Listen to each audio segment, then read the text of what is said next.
چڑھ جاتے ہیں کرسی پر، کھڑے ہو جاتے ہیں. ان بیچاروں کو پتہ نہیں کہ یہ وقف کی چیزوں کے مسائل اپنے گھر کی کرسی جیسے نہیں ہوتے. یہ چلو یہ مسئلہ بھی عرض کرتا چلوں. اگر آپ میں سے کسی نے غیر معتاد طریقے پر کرسی استعمال کی ہے، یعنی عادتاً کرسی جو استعمال ہوتی ہے بیٹھ کر ہوتی ہے نا، کہ اس میں بیٹھ کے آدمی نماز جو مجبور ہوتا ہے نماز پڑھتا ہے، یا وہ مدنی مذاکرے میں بھی اگر اجازت ہے، ہماری مجلس نے ایسی کرسیاں لی ہیں کسی عیسائی بھائی سے اجازت لے کر کہ یہ ساری رات بیٹھیں گے اس پر، تو سمجھے اپنے.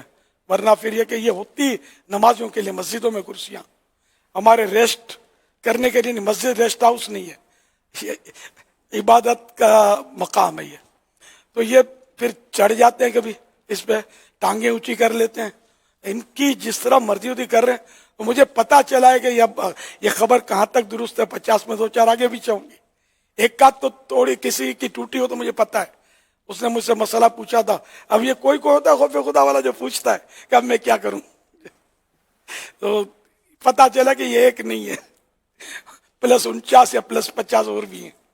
تو اگر کسی کی نے اس طرح کے اس پہ چڑھ گیا یا ٹانگیں اونچی کر کے بیٹھا ہے، یا کوئی اس طرح کی حرکتوں سے کہ جو بیٹھنے کے علاوہ جو اوور حرکتیں ہوتی ہیں، اگر اس طرح اس نے توڑی ہے تو اس کا تاوان اس پر واجب ہے. جیسی کرسی تھی ویسی کرسی اس کو لا کر دینی ہوگی. ابھی کوئی نہیں بولتا، مسجد والے بھی نہیں بولیں گے، آپ سے ڈریں گے کہ یہ بھی گلے پڑے گا، لیکن آخرت پہ دینے پڑیں گے. تو یہ دنیا میں دے دینے چاہیے.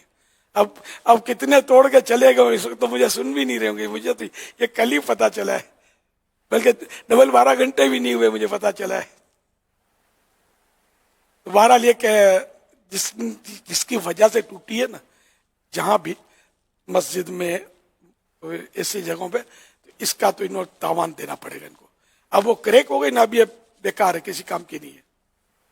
پلاسٹک ہے، اب ٹوٹ جاتی ہے، اس کا ٹائم پیریڈ ہوتا ہے، آہستہ آہستہ گل جاتی ہے.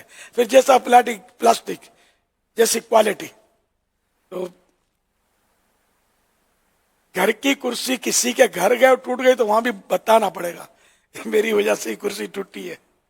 اب اگر بولتا ہے میرے کو قیمت دو تو پھر ادا کر دے. اور کیا. لیکن گھر میں کہیں مہمان ہوئے تو کوئی بولے گا نہیں، لیکن بتانا ہوگا کہ میری وجہ سے نقصان ہو گیا ہے آپ کا. اللہ کرے دل میں اتر جائے میری بات.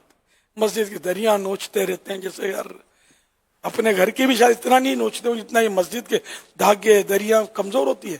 تو مسجد کی یہ دریوں کے دھاگے یا چٹائیوں کے تنکے کھینچتے رہتے ہیں. آپ یار غور کیا کریں، چیز کو نقصان پہنچتا ہے. آپ کسی کی دکان پر خریدنے کے لیے چٹائی جائیں اور ٹھک کر کے اس کا تنکا کھینچ لے تو آپ کو بتائے گا ڈنڈا دکھا کے کہ یہ تنکے کے بدلے ڈنڈا. ارے وہ تو ناراض ہو جائے گا، اس کا نقصان ہوا. یہ اللہ کا گھر ہے، یہاں کوئی نہیں بولتا اس کا مطلب اللہ بھی نہیں دیکھ رہا. یہ تھوڑی ہے. فرشتے لکھ رہے ہیں اور اللہ پاک جو فرشتے لکھیں گے تو اس کو یاد رہے گا، ایسا بھی نہیں ہے. اللہ پاک کو سب پتا ہے، وہ بھولنے سے پاک ہے. لیکن ایک نظام قدرت ہے. اس لیے مطلب مسجد کو تو خاص کر کے اپنی دستبرد سے اپنی حرکتوں سے بچانے کا ہے. دیواروں پہ یہ کر دیا تو چنا اکھیڑ دیا تو لکیر مار دی تو کیلیں ٹھوک دی. میں تو مسجد والوں کو بھی یہ میرا مشورہ ہے، کمیٹیوں والے سن رہے تو مسجد میں دیوار میں کیل بھی ٹھوکنی ہو تو آپ پہلے شرعی اسلامی رہنمائی لے لیں، کسی مفتی سے، عام داڑھی والے سے نہیں، مسجد کے امام سے نہیں، کسی مفتی سے پوچھیں، دارالفتاء اہل سنت سے پوچھیں کہ یہ ضرورت ہے ہماری کہ ہم کیل گاڑ سکتے ہیں اس میں. کیونکہ آج کیل گاڑنا پوچھو گے نا تو کل ہتھوڑی مارنے کے لیے پوچھو گے، ورنہ توڑ پھوڑ کر دیتے اپنی مرضی سے لوگ مسجد کو. یہ کوئی تھوڑی اپنے ذاتی گھر تھوڑی ہے، اس کو ہم جیوں چاہے توڑ پھوڑ کرتے رہے. یہ وقف کی جگہ ہے.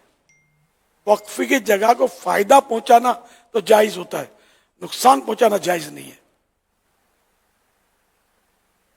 عرف و عادت سے ہٹ کر کوئی بھی کام مسجد میں نہیں کرنا ہے. نہ امام صاحب کر سکتے ہیں اپنے اجرے میں، نہ مؤذن صاحب اپنے کمرے میں کر سکتے ہیں. ان کے پاس وقف کی جگہیں ہوتی ہیں. امام صاحب کا مسجد میں جو کمرہ ہوتا ہے، روم، یہ مسجد یہ وقف کا ہی ہوتا ہے. اس میں امام صاحب جو چاہے کریں، یہ اس کے مجاز نہیں ہوتے. اسی طرح نمازوں کے لیے جو وقف ہوئی ہیں دریاں یا کارپیٹ تو وہ لوگ گھسیٹ کر امام صاحب کے کمرے میں بچھا دیا، مؤذن صاحب کے کمرے میں بچھا دیا، جب چاہا پائیدان بنا دیا، بارش آئے تو بارش کے پانی میں بچھا دیا کہ لوگ اس سے گزرے. یہ سب نہ پلے سے لاؤ نا تو پتا چلے گا دری کتنے کی ملتی ہے اور کارپیٹ کتنے کا پڑتا ہے. یہ مسجد کا کھینچ کے ڈال دیا یار. پھر یہ وہ اٹھا کر دبیڑ دیا اس میں اسٹور روم میں اور بھول گئے کہ اپنی چیزیں اس طرح بھول جاتے ہو ڈال کے. ایک ایک تنکے کا ایک ایک دھاگے کا ایک ایک ذرے کا حساب ہے، یہ خیال رکھیے گا. یہ سارے کمیٹی والے سن رہے ہوں، مسجدوں والے سن رہے ہوں، میں نے جو کچھ مسائل عرض کیے آپ کی بھلائی کے لیے عرض کیے، تو اس پر عمل کرنا ہے. اگر آپ کو سمجھ نہیں آتی تو علماء سے پوچھ لینا، علماء سے، اور علماء ہو مفتی کیٹیگری کے تو وہ انشاءاللہ. بلکہ کوئی بھی مجھ سے یہ ایسی بات نہیں جس سے کوئی اختلاف کرے گا. اللہ کے گھر کی حفاظت کا ہی تو میں کہہ رہا ہوں. ایسا کون نادان مسلمان ہوگا جو اس بات سے مجھ پہ ناراض ہو جائے گا. صلو علی الحبیب صلی اللہ علی محمد.